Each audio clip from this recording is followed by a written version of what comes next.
자, 16번부터 20번까지 사회 지문.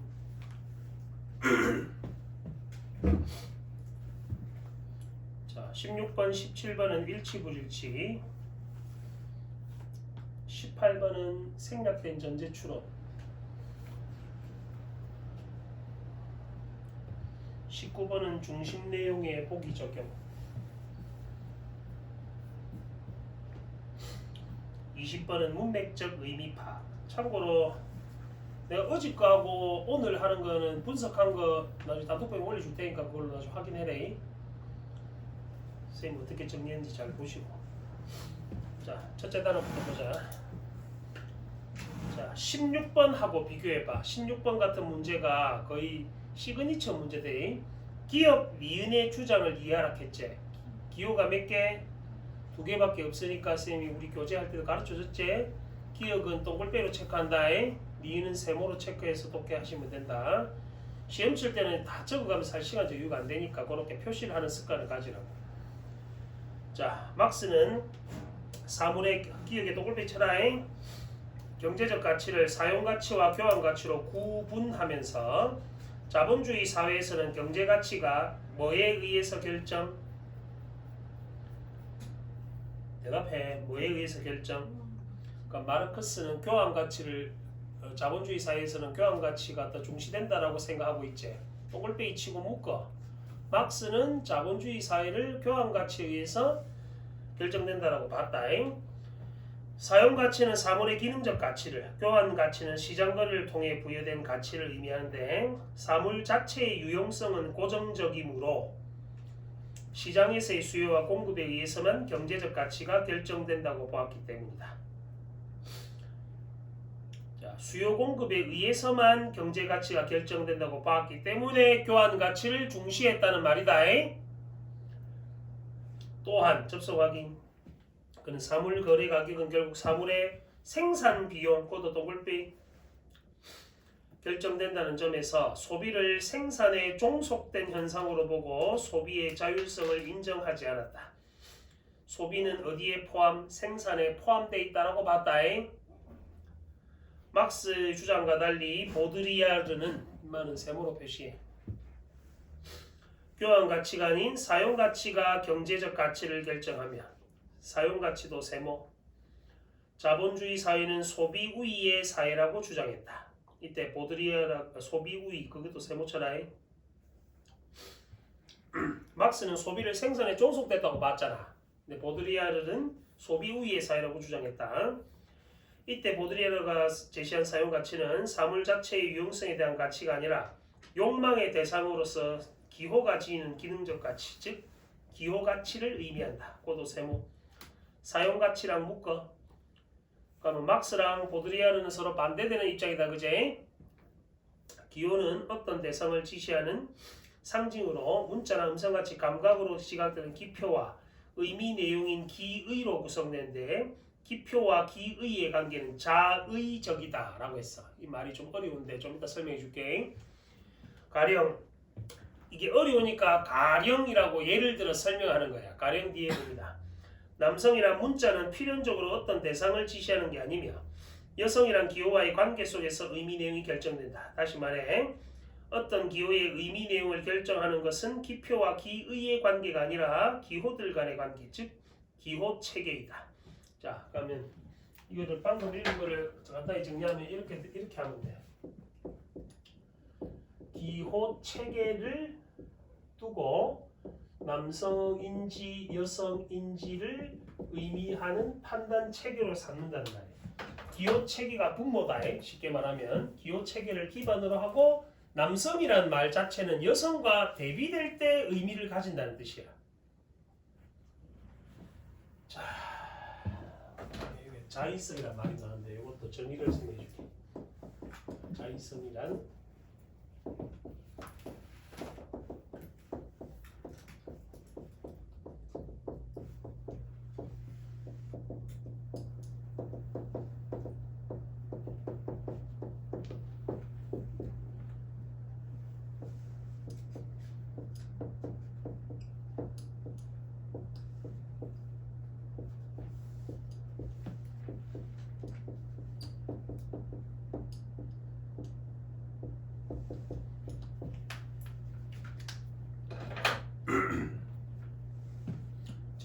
교재도 있었다. 저번 주에 했다 이거 수업. 아, 그건 저번 주에 했네. 우리 교재에도 있었다 저거. 이론 수업할 때 해줬다고. love 있었잖아. love. 우리는 사랑이라는데 영어로는 love라고 하고 독일어로는 liebe라고 하고 그걸 했었지. 일본 중국어는 아이라고 하고 하는 거. 뜻은 전부 다 뭐고 집이제. 소리는 같아 달라. 소리 다 다르다 그제?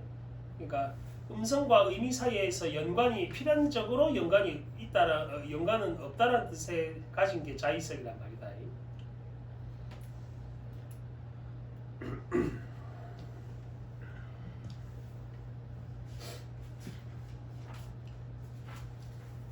여기까지 됐나?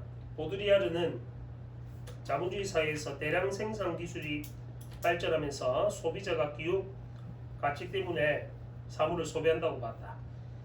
대량 생산 기술의 발전으로 수요를 총정하고 남을 만큼의 공급이 이루어져서 사물 자체의 유용성은 더 이상 소비를 결정하는 요인으로 작용할 수 없기 때문이다.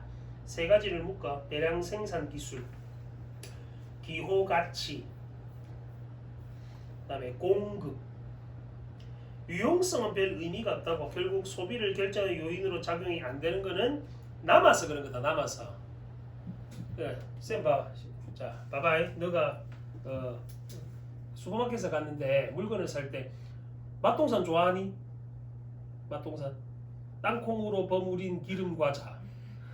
이거 내가 한 말이 아니고 그거다. 옛날에 CM송이었다. 땅콩으로 버무린 기름 과자 뭐 이렇게 하는 CM송이 있었어. 하는 게. 별로 안 좋아하나?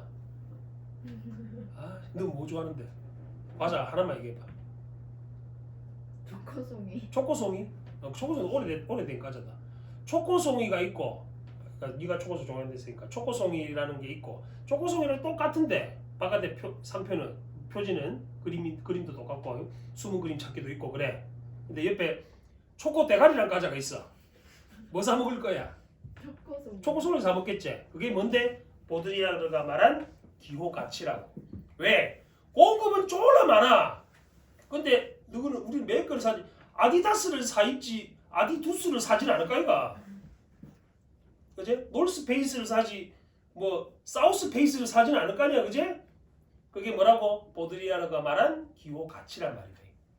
옷은 많아. 졸라 많은데 그중에서 내가 선택을 할 때는 뭘 갖고 선택한다고? 기호 가치를 가지고 선택한다 그 말이다. 이해됐지? 그 연예인들 입고 다니는 그 있잖아. 프랑스 국기처럼 생긴 옷 있잖아. 그 파란색, 흰색, 빨간색. 톰 브라운.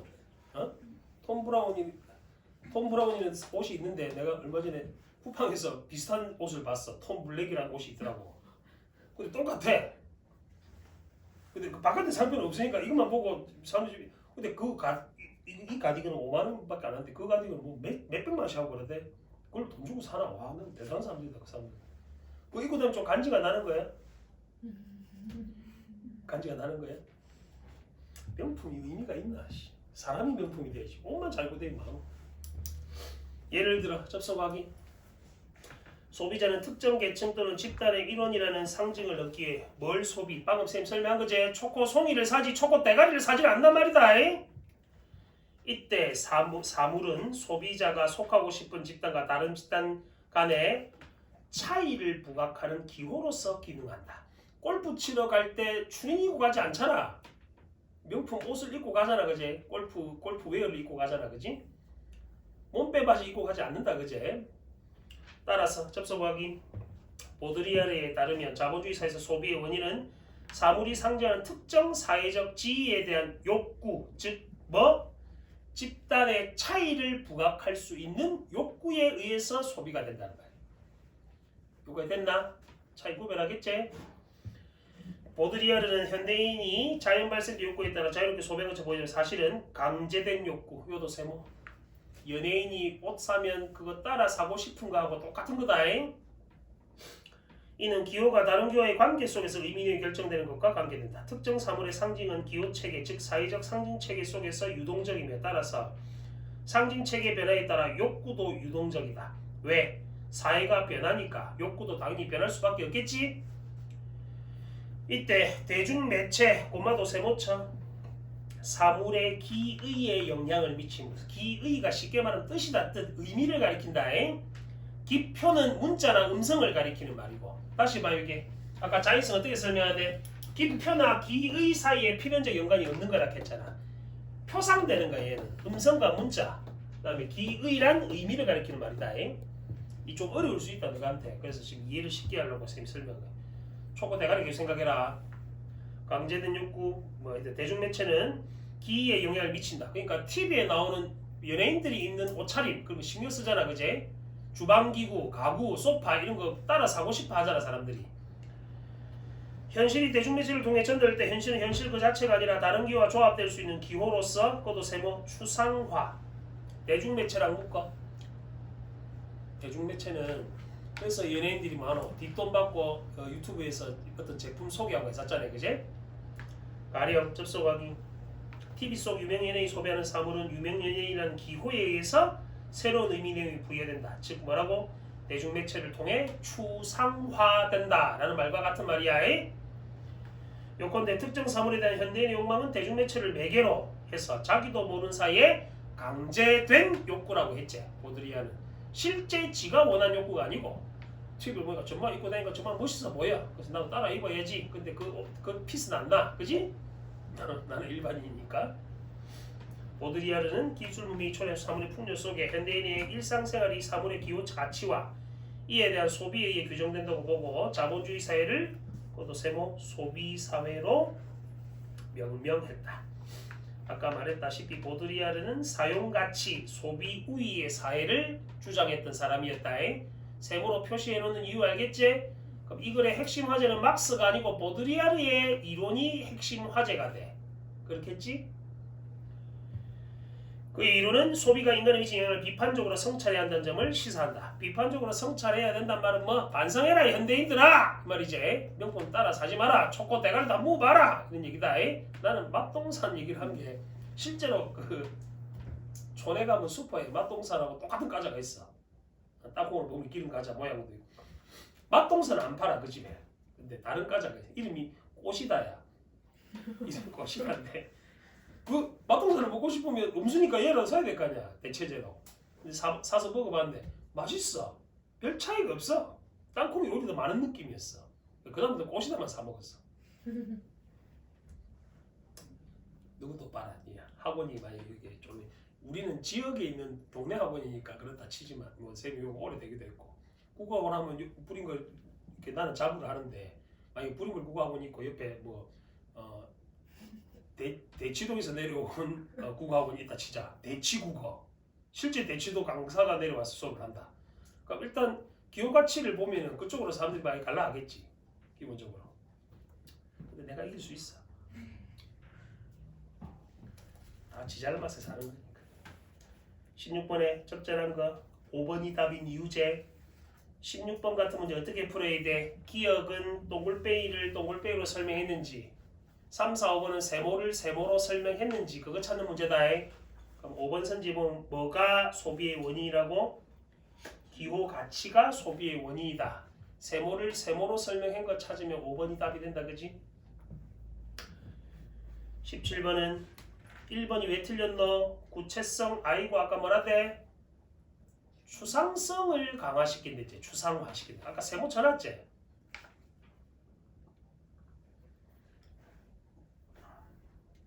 대중매체에서 아까 뭐 된다고? 추상화 된다고 했잖아. 그지? 구체화 되는 게 아니고. 다음 17번 디귿의 전제. 욕구가 유동적이 됐다. 세상이 바뀌면 욕구도 유동적으로 변한다 했다. 그럼 결국 그거랑 같은 말을 고르면 돼. 3번이 답인 이유다. 그지? 변화한다. 19번은 보드리에르 관점을 바탕으로 보기를 이해하겠다. 적절하지 않은 것. 개성이란 타인과 구별되는 개인만의 고유한 특성. 현대사의 개인은 개성을 추구하면서 자신의 고유함을 드러내야 한다. 이때 사물은 개성을 드러낼 수 있는 수단이다. 찢어진 청바지, 타투, 피어싱, 개성 추구의 사례인데 이런 점에서 당신의 삶의 차이를 만듭니다 같은 광고 문구는 개성에 대한 현대인의 지향을 단적으로 드러낸 것이라 할 수 있다. 나는 개인적으로 근데 별로 안 좋아해 이런 거. 타투 같은 거는. 피어싱은 뭐 귀 좀 뚫는 거는 이해가 되는데 타투는 좀 사람마다 그런 입장이 다를 테니까. 헬스장에 가는데 어떤 젊은 아들 보면 온 전신 그 어디고 탈의실에 가는데 온몸이 문신이야. 쟤는 저런 우지다이지. 근데 걔는 지가 억수로 막그 근데 애가 삐짝 말랐어. 그 뭐 이게 애기 잡는 거 있잖아. 문신이 있으니까 나 오늘 근육 많이 먹었대. 자꾸 막 소리 지르고 막 그래. 그래서 내가 가서 옷을 벗어. 그럼 조용히 해줘. 크거든 내가 뭐. 그거 보니 너가 서인은 별 개성이 없어 보인다. 그냥 전형적인 그냥 동네 고등학생 느낌. 쌤은 그래서 명품을 예전에 사기 그래서 돈도 없고 그래서 개성을 드러내기 위해서 한복을 입게 돼 있어. 아주 참 20대부터 입고 다녔다. 오히려 지금은 젊어진 느낌이야. 그때는 오히려 더 늙어 보이는데. 1번은 타인과 구별된 개성이나 개인이 밑줄 치시오 소속되길 바라는 집단의 차별화된 속성. 아까 이걸 뭐라 했노? 보드리아르는 지가 속한 집단과 다른 집단 간의 차이를 부각시키는 소재로 사용한다 했다잉. 이번에 사물의 기호가 치에 대한 욕구 밑줄. 3번 찢어진 청바지는 개인만의 고유한 특성을 드러내는 수단이자 젊은 세대의 일원이라는 기호를 상징. 그것도 가로칩니다. 젊은 세대의 일원. 젊은 세대를 가리키는 게 아니라 이제 특정 집단을 가리키는 거지. 젊다고 다 이렇게 하지는 않잖아. 그제? 소속하고자 하는 집단을 의미한다. 집단의 가치. 4번은 사회적 차이. 5번에 대중매체 추상화된 기호. 됐나? 참고로 5번 선지를 다른 말로 말하면 사회적으로 강제된 욕구랑 같은 말이다. 20번은 4번. 이거는 어려운 거 아니니까 바로 확인해 보시고. 21번부터 25번까지 유형은 쌤이 그 정리해 놓은 게 있으니까 그거 나중에 확인하시고 바로 확인해 볼게. 얘는 예술이다. 21번부터 25번까지는 예술 영역이다. 여기 있는 예문은 조금 어려울 수 있으니까 선생님 지금 설명한 거 단디 듣고 메모도 잘 해놓으시오. 플라톤은 초월 세계인. 자, 대립되는 세계가 2개 나온다. 이데아계 동글뱅이. 현상계는 세모. 자, 영원불변의 이데아계는 현상계에 나타나는 모든 사물의 근본이 되는 보편자, 즉 형상이 존재. 동글뱅이 형상. 이성으로만 인식할 때 이성. 관념 동글뱅이. 이데아계의 특징인 거 알겠나? 동글뱅이 친 거. 형상, 이성, 관념의 세계. 됐어 여기까지? 반면 접속 확인. 현상계는 이데아의 형상을 바탕으로 만든 세계로 끊임없이 변하는 사물이 감각, 세모. 플라톤에 따르면 현상계의 모든 사물은 형상을 본뜬 뭐에 불과 그림자도 세모. 자, 그러면 우리가 확인할 때 어떻게 플라톤의 주장을 정리하면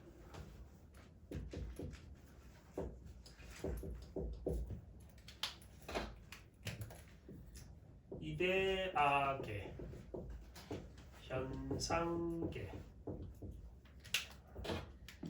같은 말로 정리하면 형상, 이성, 관념,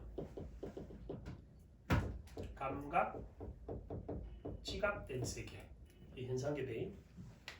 첫 단어 저렇게 정리하면 되겠지? 플라톤의 입장을 저렇게 정리하시면 된다. 역시 기호를 쌤 저렇게 체크해 놓은 거 이해하셔야 된다. 요약할 땐 저래 하고 시험 칠 때는 우리가 저렇게 할 시간 여유가 안 되니까 기호 표시만 잘 해놓으시면 되잖아. 지문에.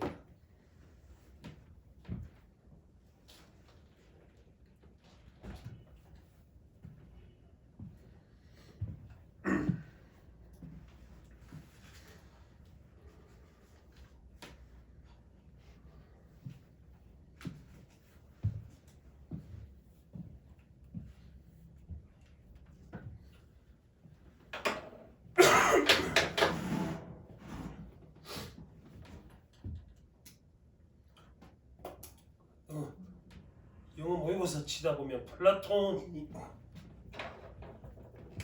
어찌 쓴지 아나?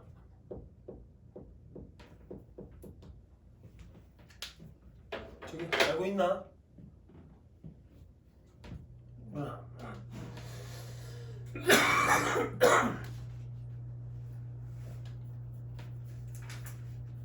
그 사람 이름 나오면은 이태릭처럼 나오잖아. 영어 지문 읽을 때 플라톤을 절에 쓴다고 알파벳으로 쓸 때는 Platon이 아니고 Plato다잉.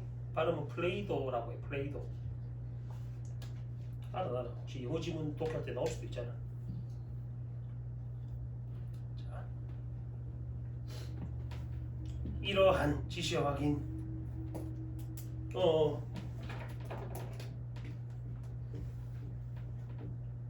그림자도 있었네.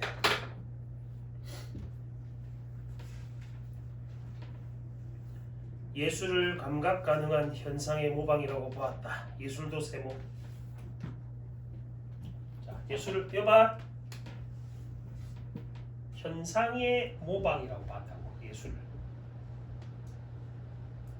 이해됐나?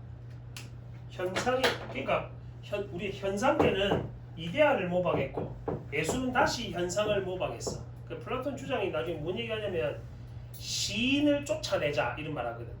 예술을 쓰레기로 본 거야 이 사람은. 옛날 철학자니까 고대 그리스 철학자니까 왜 싫어하지 이렇게 생각하면 안 된다. 막 이렇게 말했던 거니까 우리는 그렇게 이해만 하시면 된다.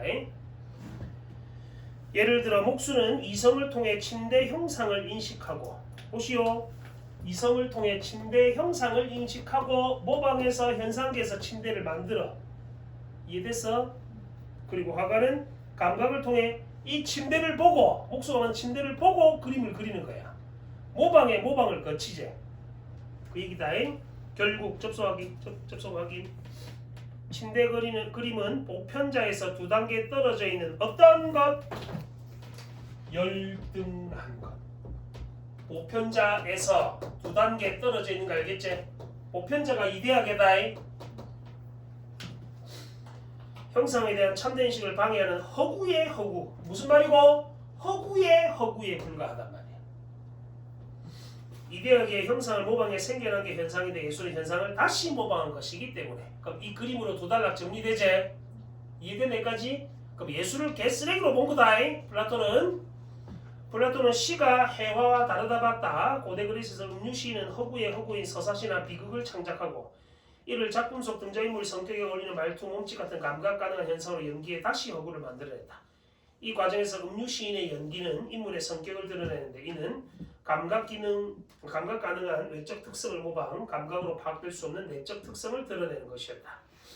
플라톤은 음유시인이 용기나 절제 같은 특성을 갖춘 인간이 아닌 저급한 인간, 세모쳐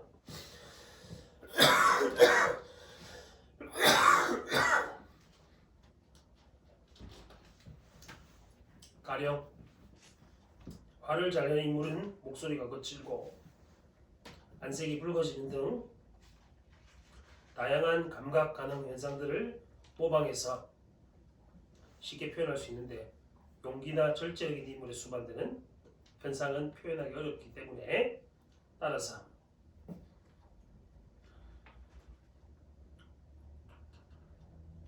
플라톤은 음유시인의 연기를 보는 관객들이 이성이 아닌 감정 욕구와 같은 거기도 세모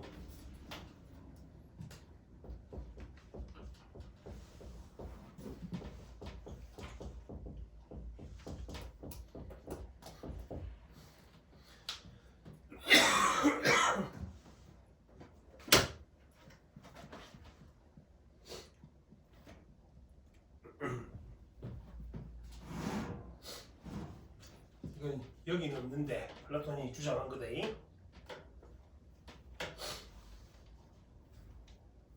쉽게 말하면 시를 쓰는 시인을 더 저급한 것으로 봤어요. 회화보다. 이해되겠나? 실제로 연기할 때 보면 나쁜 놈 연기, 깡패 연기를 쉽잖아 지금 보면은. 근데 뭐 리더의 모습을 보이는 이런 것들은 좀 표현하기 어렵잖아, 그지? 나의 아리스토텔레스 이데아계가 존재한다고 보지 않았다. 예컨대 사람은 나이가 들었는데 만약 이데아계에 변하지 않는 어린아이 형상과 성인 형상을 바탕으로 각각 현상계의 어린아이와 성인이 생겨났다면 현상계에서 어린아이가 성인으로 성장하는 것을 설명할 수 없기 때문에 아리스토텔레스는 플라톤과 다른 입장이다. 그제? 아리스토텔레스는 형상이 항상 사물의 생성과 변화의 바탕이 되는 진료에 내재한다고 보고 이를 가능태와 현실태라는 개념을 통해 설명했다. 가능태는 형상을 실현시킬 수 있는 힘이자 진료를 의미하며 현실태란 가능태의 형상이 실현된 어떤 상태이다. 가령 도토리는 떡갈나무가 되기 위한 가능태라면 도토리가 떡갈나무가 된 상태가 현실태다. 이처럼 생성 변화하는 모든 것은 목적을 향해 움직이므로 가능태에 있는 건 형상이 완전히 실현된 상태인 완전 현실대를 향해 나아가는데 이 이행 과정이 운동이다. 즉 운동의 원인은 외부가 아닌 가능태 자체에 내재한다. 그대로 적어. 똑같이 그리면 돼. 자, 플라톤은 전에 주장했고 아리스토텔레스는 또 이래 쓴다. 영어로는 아리스토틀이라고 써. 이게 아리스토텔레스다. 자, 도토리가 뭐가 돼? 떡갈나무가 되는데 도토리가 무슨 태라 불렀노? 이게 가능태고 도토리가 자라서 되는 애가 현실태다. 그제? 이렇게 가는 걸 뭐라 불렀어? 운동이라고 불렀고 떡갈나무 자체는 뭐에 해당? 목적에 해당한다.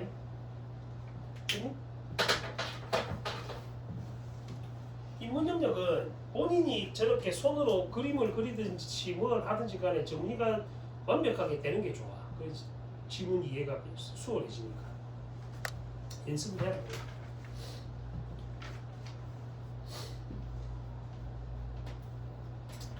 아리스토텔은 아니 찍었나? 다음이는 나중에 줄게.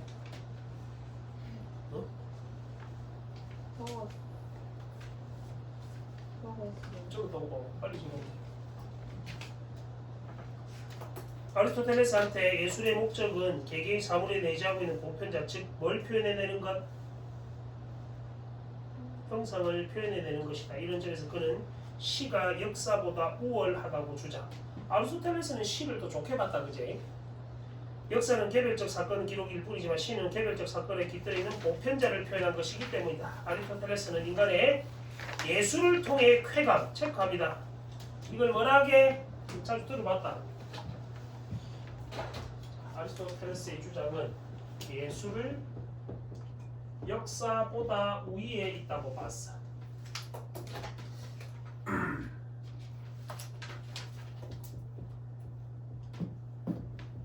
방금 내가 체크하는 그게 들어봤단 말이지? 카타르시스를 느낀다라고 말할 때 아리스토텔레스가 시학이란 책에서 한 말이야. 원래 저 용어는 해부학 용어인데 의학 용어인데 우리말로 바꾸면 감정의 정화작용이라 불러. 뜻도 같이 적어놔라. 이 지문에는 없는데 알고 있으면 나중에 독해할 때 수월할 테니까. 감정의 정화작용이라고 부른다. 사람 죽으면 똥, 오줌 사람 몸에 나 있는 구멍으로 다 나오는 거 하나. 그걸 그래서 닦아야 되거든. 근데 우리가 화가 나거나 이럴 때 웃거나 울거나 이러면은 좀 스트레스 풀리잖아, 그제? 시를 읽거나 소설을 읽고 눈물을 흘리거나 아니면 웃거나 하는 것들을 다 카타르시스를 느낀다라고 이해하시면 된다. 난 어제 그 너를 만났다 그 VR 하는 거 혹시 아나? 설 특집으로 MBC에서 11살짜리 애인데 이제 뇌출혈로 급성 뇌출혈로 죽었어. 집에서 죽었대. 그래서 걔를 이제 근데 좀 몰입감이 깨지는 게 나는 지금쯤 기술이면 뭔가 좀 실사처럼 보일 줄 알았더니 좀 이질감 많이 느끼겠던데. 봤나니? 울었나? 아 펑펑 울었다 어제 느낌. 마음이 아파. 우주 잘생겼던데 애기도. 그럼 니는 애기라고 말하기엔 좀 16이던데 니랑 별 차이 없잖아. 지금 살아있으면 16이던데. 이거는 그런 거 별로 안 좋아하는 너는? 봤어요. 니도 봤나? 울었나? 니는 감정이 없잖아. 있어요. 아이돌이나 보면 처음 울라고. 울었어요. 찌기. 그런 거 보고 눈물 흘려야지. 울었어요. 울었나? 눈물이 조금 났어요. 조금 나면 막 펑펑 울었다니까. 눈 부은 거 봐라. 아, 혹시 메말라 있는 아이구나 저. 아니요. 안 되겠다. 나 훈련을 좀 해야 돼. 감정을 조금 쏟아내는 훈련. 니 그래 감정을 이렇게 안 터뜨리고 쌓아두면 나 힘들대. 쌓아두진 않아요. 그럼 감정이 원래 없는 거네. 그렇게 따지면 싸워줄 감정이 없는 거네. 소윤이는 안 봤나? 어제요? 아니 언제인지는 중요하지 않고 봤냐 안 봤냐 안 봤. 자, 그래. 셋이 완전 다 다른 아이들이네. 특히 비극 시는 파멸한 주인공을 통해 인간의 근본적 한계를 다루기 때문에 시를 창작하면 인간 존재의 본질 인식을 알매 쾌감을 느낄 수 있다 했다. 비극 시 속에 있는 이야기는 음유 시인이 경험 세계의 개별자들 속의 보편자를 인식, 그걸 다시 허구의 개별자로 표현한 결과물인 것이다. 또한 관객은 음유 시인의 연기를 통해 알매 쾌감 체크하시고 그와 다른 종류의 쾌감도 경험할 수 있다. 관객은 고통받는 인물 이야기를 통해 그에 대해 연민 체크하고 공포, 이러한 관계에서 감정이 고조됐다가 해소되면서 얻게 되는 쾌감, 즉 카타르시스를 경험하게 된다. 이해됐어? 여기까지?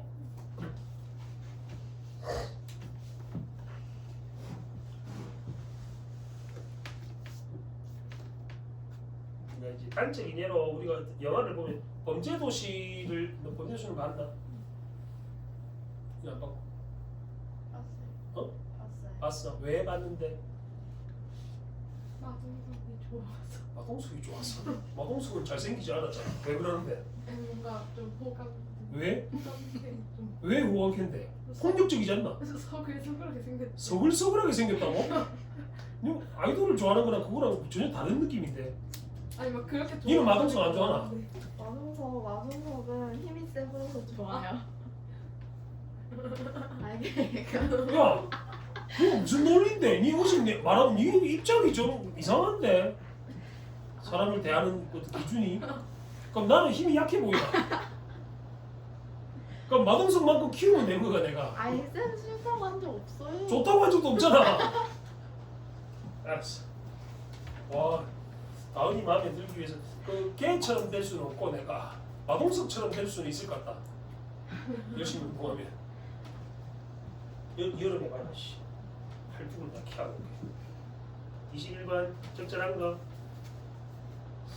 자, 2번이 답이제. 예술 평가할 때 가는 예술을 폄하했다, 그제? 근데 나는 예술의 가치를 인정했으니까 예술을 평가하는데 바탕이 된 철학적 관점을 소개하고 있다. 됐니? 22번 플라톤 사상을 이해한 내용을 적절하지 않은 것. 자, 4번 선지 봅니다. 예술의 표현 대상은 사물이 아니라 사물 안에 존재하는 형상이다 했는데 이건 누구 견해고? 아리스토텔레스의 견해있지? 도토리 안에 떡갈나무가 있다고 봤잖아. 이게 되는 원인이 여기 존재한다 했으니까.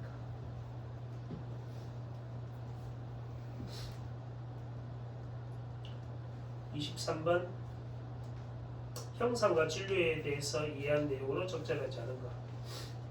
자, 형상과 진료 다시 봅니다. 제시문에 형성을 뭐라 봤노?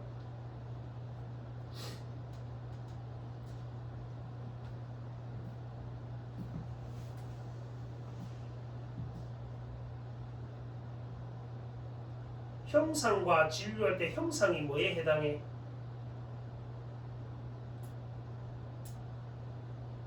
너무 못 살겠다. 형상이 뭐에 해당하노?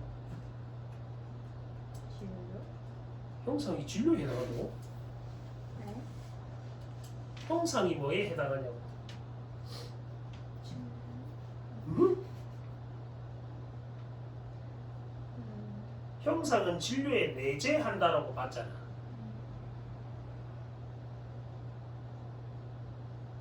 이를 뭐라고 어떤 걸 통해서 표현했다고? 가능태와 현실태로 표현했지. 가능태가 뭐라고?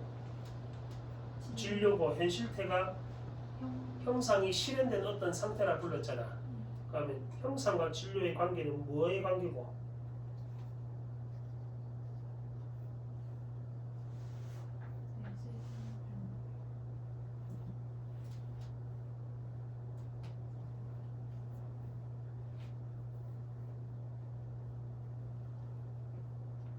야, 23번 맞췄나 너거?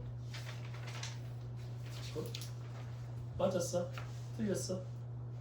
이거 안 매긴노? 맞췄나? 몇 번이 답이에요? 답 뭐구나? 4번. 맞췄어요. 니 우지 맞췄네. 모르겠어요. 뭐? 이거 맞췄는데 모른다면 어쩌지? 설명해봐. 이거 틀리는 게 정상적인 건데.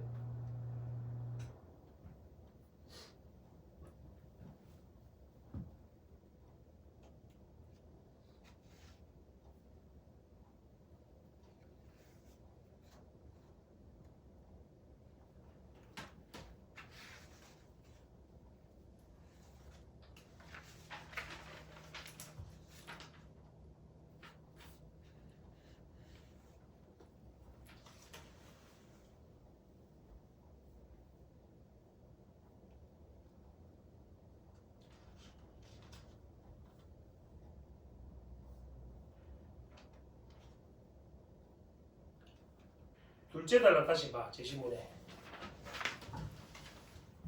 현실태 정의한 거 봐라. 현실태는 뭐라 해놨노?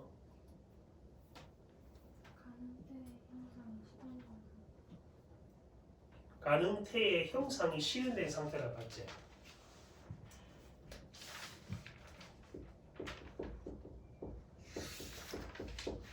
요 말인가 알겠나? 가능태에다가 형상이 실현된 상태란 말이야. 다음.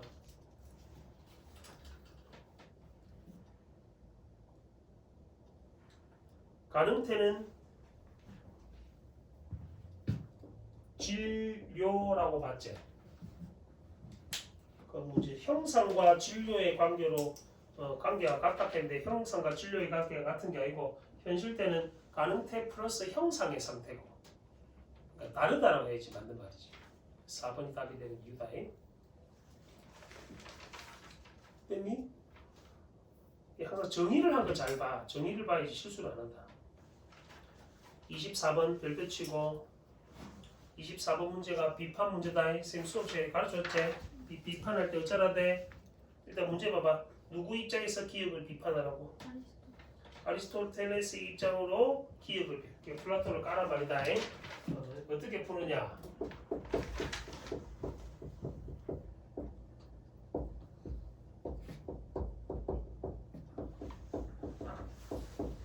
근거로서 근거를 깐다. 아리스토텔레스 주장의 근거로 기억의 근거를 비판하시면 된다.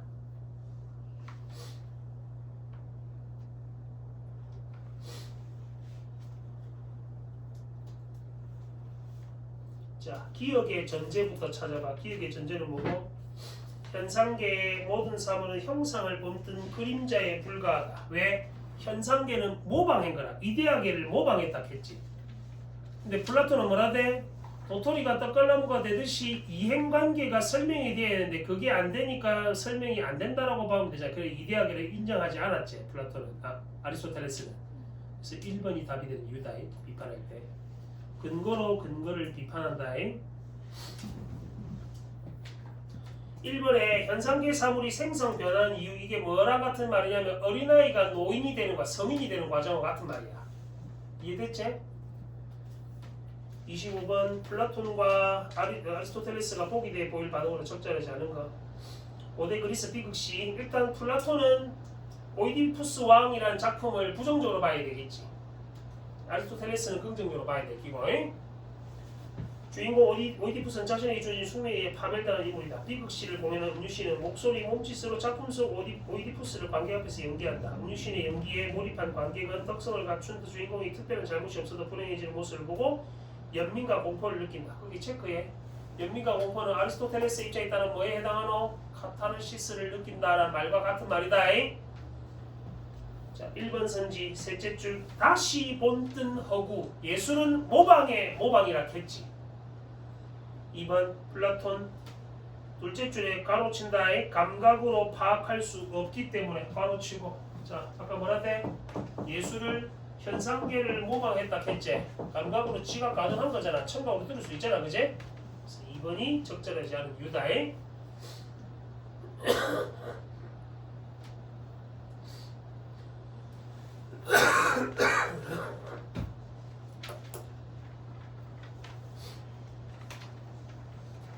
자, 26번부터 30번까지 기술지구.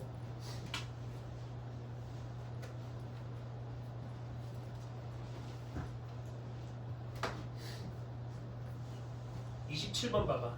똑같은 문제지? 27번 어찌 풀어야 되노? 기호 다르게 체크하시면 되겠네, 그제?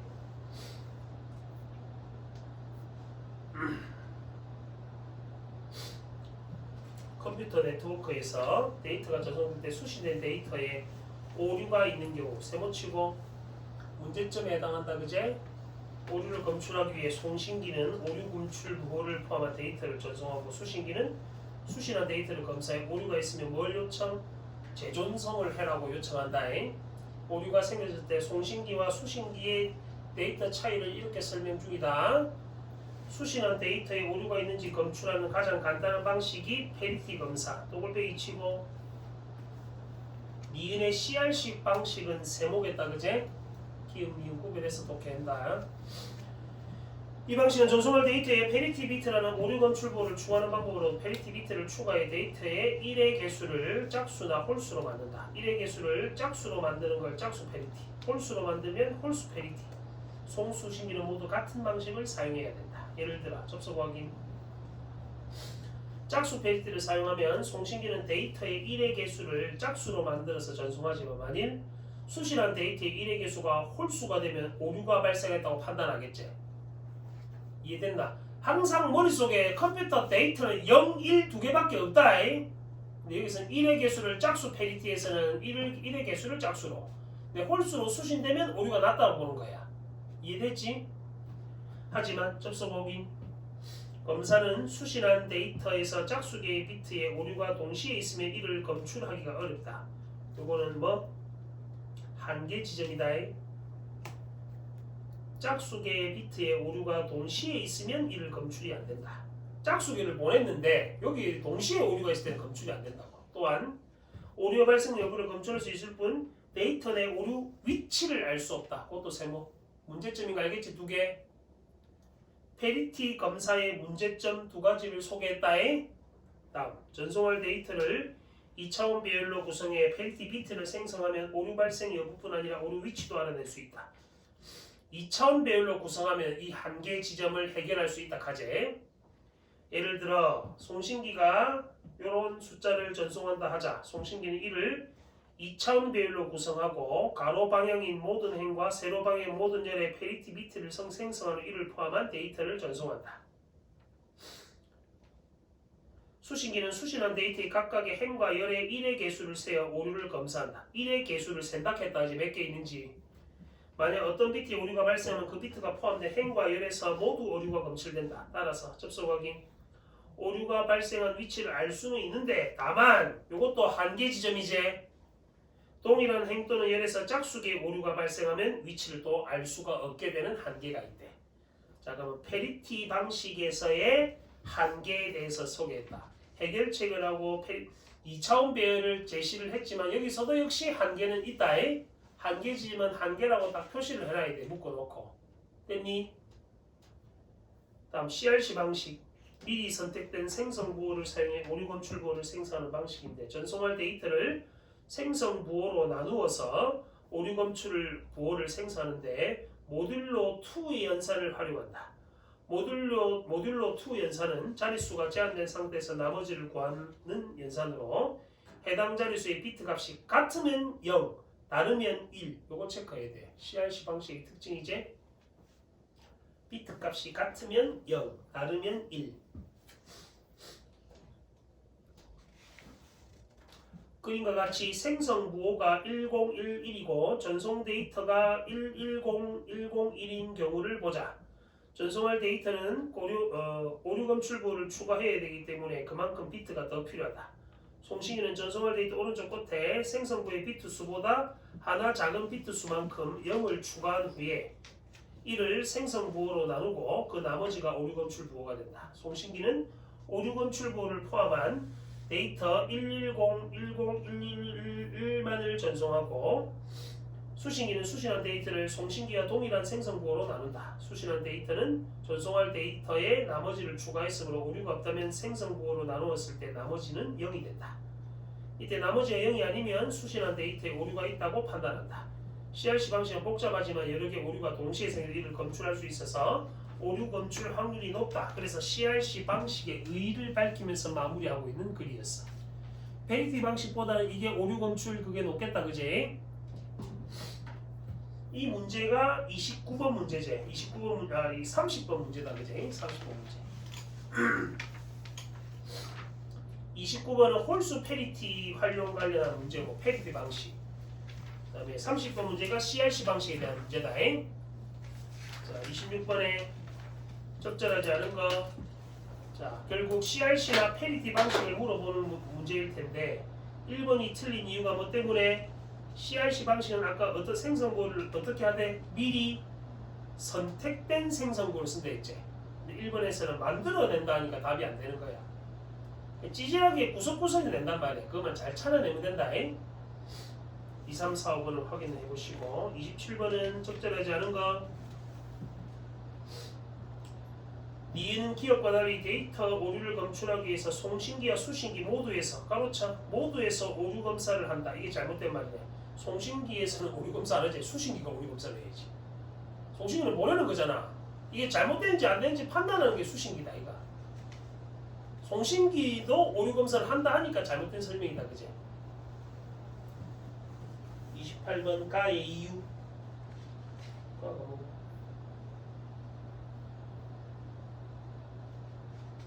수신한데 짝수계 밑에 오류가 있으면 이를 검출하기가 어렵다.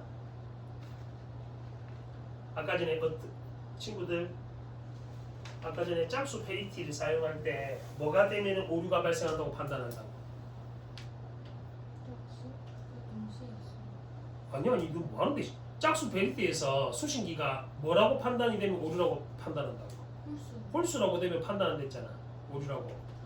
그러니까 밑줄 봐. 수신한 데이터에서 짝수계 비트에 그럼 짝수계를 수신했단 말이잖아. 동시에 오류가 있으면 검출이 안 된다지. 무슨 말이고? 같은 말. 5번이 답이다. 비트가 동일해서 그렇다. 페리티 비트가 동일하기 때문에 그래. 홀수계가 돼야지 오류가 되는데 짝수계 비트에서 오류가 검출이 되면은 오류가 어떻게 났는지 판단이 안 선다 했잖아. 5번이 답인 이유다.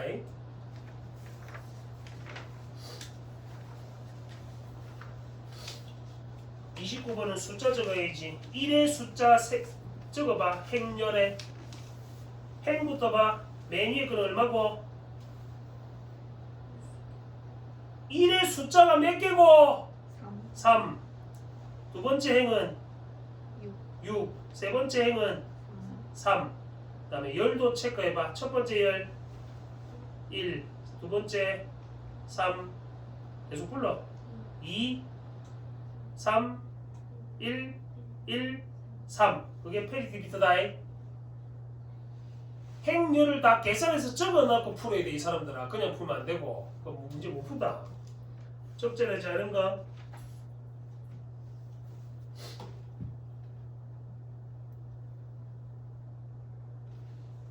몇 번이 틀렸노? 자, 보기에서 봐. 무슨 페리티 활용한다고? 짝수 페리티를 활용한다 했잖아. 3번 봐라. 3번 선지. A가 포함된 행과 열의 페리티 비트를 포함된 데이터의 1의 개수가 각각 6하고 2제. 짝수지. 그럼 수신기는 A를 오류라고 판단한 거 알겠나? 홀수가 나와야 돼. 짝수가 나왔잖아. 숫자 적어놓은 이유다 이게. 다인이 안 적어놨노? 적어놨나? 왜 안 적노 임마? 아까 불러줬잖아. 이걸 적어야지 풀까 이가. 행렬 다 적어봐 계산해서. 오 참. 내 혼자 쭉 떠들고 하자. 행은 3, 6, 3이제. 열은 1, 3, 2, 3, 1, 1, 3이다. 그럼 A 자리에 2고 B 자리에 6이잖아. 그래서 3번이 맞는 설명이라고. 이해됐어? 뒷다리가 왜 위에요? 행. 아, 행이 6이잖아. 아. 4번 봐라. 수신한 데이터에서 B도 0으로 바꿔서 수신되었다면 데이터 오류 발생 여부를 검출할 수 없었을 것이다. 이 뭔 말이고?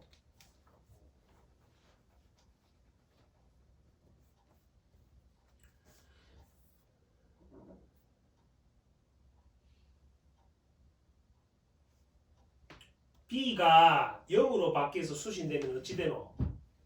열이 어찌 되노? 열이 짝수가 두 개에 대해서. 열은 짝수가 되고 행은 5가 되지.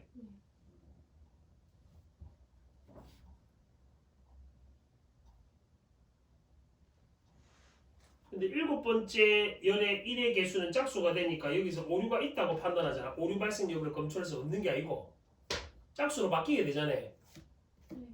2로 바뀌게 되니까. 소연이 이해됐나? 아니요. 이해가 안 됐나? 네. 근데 이 고기를 왜 끄덕거리는데? 소연이 이해 안 됐나? 네. 숫자 안 적어놨지? 아니 적긴 적은. B를 0으로 바꾸면 어찌 되노? 열이 어찌 되노? 어? 이게 무슨 소리예요? 열이 세로라고. 세로가 어찌 되냐고. 원래 3인데 B가 0이 되면 세로가 어찌 되노? 3이 아니고 뭐가 되노? 2요. 2가 되면 짝수잖아. 네. 무슨 페리티라고? 보기는 무슨 페리티라고? 또 멍청이듯이 보기 읽어봐라. 첫 번째 얘는 무슨 페리티고? 홀수 페리티면 홀수가 나와야 되잖아. 네. 근데 얘는 짝수가 나왔잖아. 어? 짝수가 나오면 오류가 있는 거지. 네. 근데 4번에서는 오류 여부를 검출할 수 없다 했으니까 답이 안 되잖아. 2가 됐으면 짝수가 나왔으니까 오류가 검출돼. 근데 A가 1이니까 짝수인데 두 개인 거 아닌데? 니 뭐하는데 또? 그 오래 걸쳐는 되는 거 아니에요? 니 뭐하는데 갑자기? 뭐야 맞는 말. 뭔 소리고? A도 A가 2잖아요. 2니까 짝수인 그거가 두 개가 되면 동시에 짝수가 돼서 안 되는 거 아니에요? 참 불쌍해. 아우 그냥. 자, 너 이진법 계산할 줄 아나? 중학교 때 알아? 이진수 계산. 안 배웠어? 넌 배웠는데 너 때는 안 배워. 아니, 교육과정에서 없어졌지? 없어져도 하던데. 없어지면 아예 모르는구나. 너.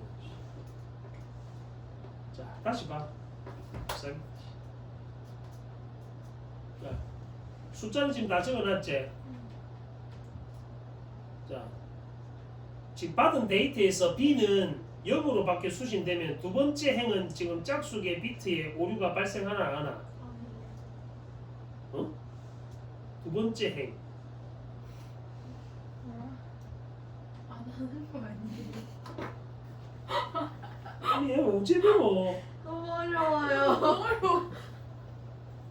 이게 무슨 말인지 모르겠어요. 어쩌지? 얘 나오면 어쩌지? 제가 이해한 게 맞을까요? 얘가 그러니까 똑똑하다. B가 0이 되면 어, 행이 6에서 5가 되잖아요. 그럼 일단 얘는 돼요. 홀수라고 했으니까. 근데 이제 열은 2가 되니까 3에서 아닌가? 네, 계속 해요 일단. 계속 해라. 3에서 일단 B가 0이 되면 어, 2가 되니까 어, 홀수가 안 되잖아요. 어. 그러면 얘는 안 그래서 검출할 수 없는 게 아니라 검출. 그래 검찰 수 있다고 그래. 그 내가 이해한 게 얘기다. 맞아요. 그 얘기다. 근데 나머지 누구는 왜 이해를 못하고 있노? 근데 앞에 또 2가 있으면 짝수가 두 개로 돼. 아니 이게 무슨 소리? 근데 맞지 않는데요? 짝수 두 개가 되면 검출이 안 돼요? 위치를 모르는 거지. 일곱 번째 열에 오류가 있는 건 알 수 있고 위치를 모르는 거지.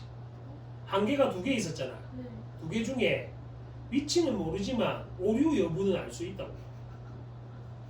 너무 멍청. 근데 내가 오히려 검출하기 어렵다고. 그래서 그래 니네 또 한개 꼽히다 그지? 지구를 똑똑히 이해해야 된다. 여기 이거 아이고. 이게 무슨 소리야? 뭐지? 맞지? 이거 지금 다시 봐봐. 너는 얼른 못 들어. 아 이거 국어가 아니죠? 이게 그거다 임마. 글자를 이해 못한 거잖아. 아,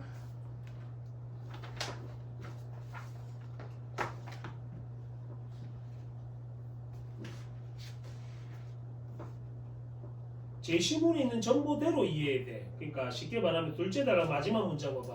다 읽어봐라. 또한 또한 오류의 발생 발생 여부는 검출할 수 있다 했지. 근데 뭐는 안 된다고? 위치를 모른다고.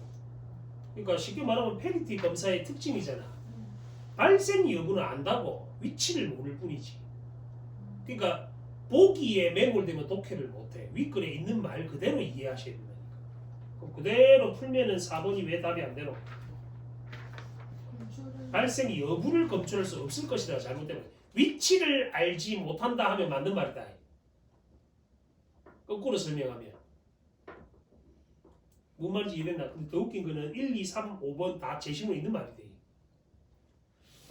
그러니까 보기 내용을 이해하는 것보다 더 중요한 건 윗글 내용을 보기에 적용 어떻게 할지 그 생각을 하는 게 더 빨라. 다시 1, 3, 2, 3, 1, 1, 3이잖아요. 어. 원래. 어. 그러면 이 2는 오류가 없다고 가정하는 거예요? 밑에 가로돼 있잖아요. 그러니까 이미 나와 있는 필리트 비트는 아예 오류가 없다고 가정하는 거예요. 그러면? 그렇지. 페리티 밑에 오류는 없다고 가정을 한 그 밑에 조건 나와 있네. 단.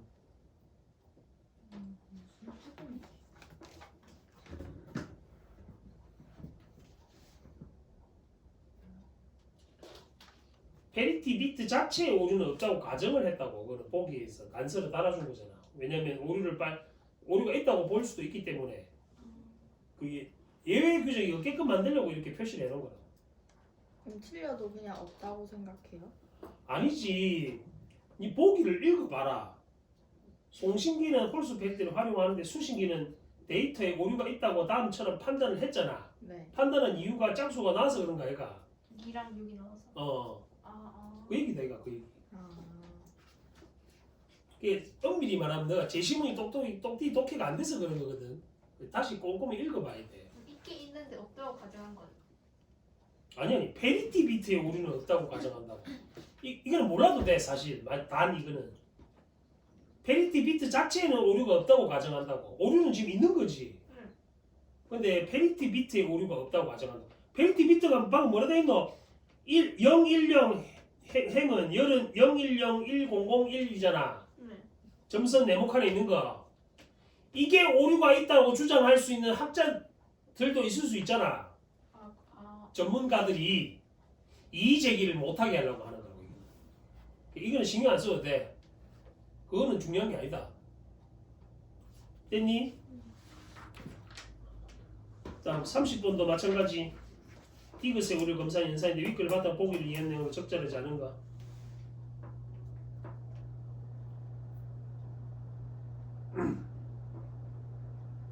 나머지가 얼마고? 0이제. 지금 제시문 다시 봐.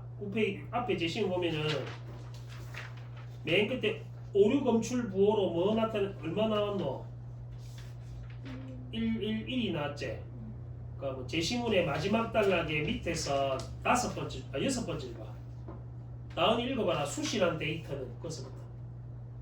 밑에서 6번째 줄. 수신한 데이터는 전송할 데이터에 나머지를 추가할 수 있는 오류가 없으면 나머지가 얼마? 0. 그래서 30번에 4번이 틀린 이유가 전송한 데이터와 동일해서 오류가 없는 게 아니고 나머지가 0이라서 오류가 없다고. 그럼 결국 이것도 뭐고? 나머지를 보세요란 말이잖아. 무슨 말인지 이해됐나? 제시문에 있는 말을 그대로 찾아내세요 이 말이다. 여기까지 됐어?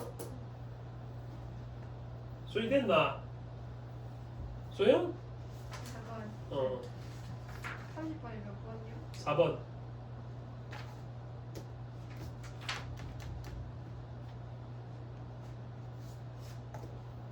방금 읽었잖아.